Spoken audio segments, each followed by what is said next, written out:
bring in as much information as you can during this last 10 minutes, dealing with some of the high points in reference to his life. So in the last segment, I talked about the Hitler and his crazy mindset, and I really went into the Holocaust. And now in this segment, I'm going to basically talk about more of the fall of Adolf Hitler and the aftermath. All right. So it's nearing the end of the war. The guards of the concentration camps know it's near the end of the war. They know the time is near, that everything's about to be over.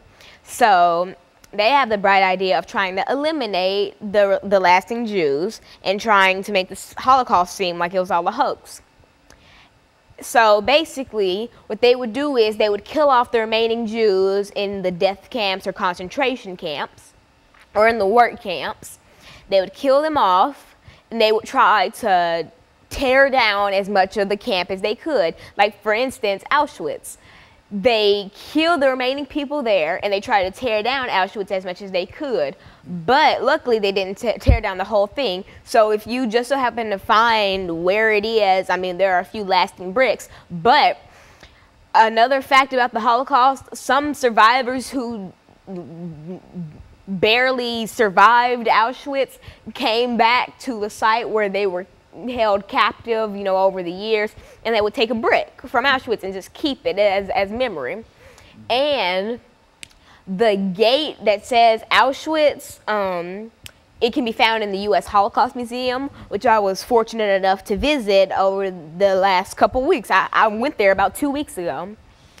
And so I'm going to talk about the Holocaust Museum for a second.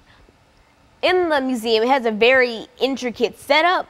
For instance, it has 4 floors, but you don't go, you go one floor and you keep going up. You go to the 4th floor and you go down. So you get on this big elevator, and they try to squish as many people in as they can to try to capture the essence, or capture a fraction of the essence of how it would be in a train car.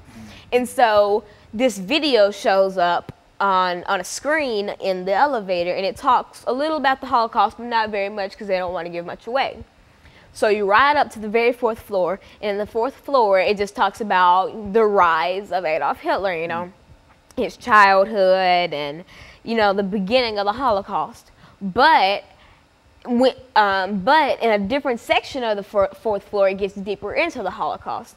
So after you leave the 4th floor, you walk through a staircase, or kind of like a little bridge, where if you look out of a window, you can see the lower floors.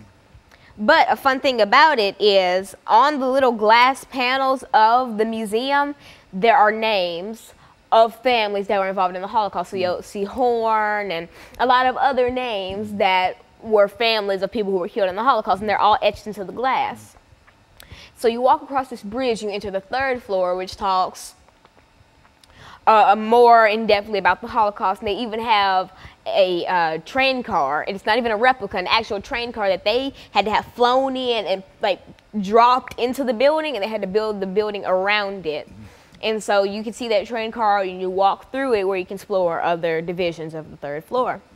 After that, you walk down a staircase, and if you look out of a window by the staircase, it says, "Never forget, always remember."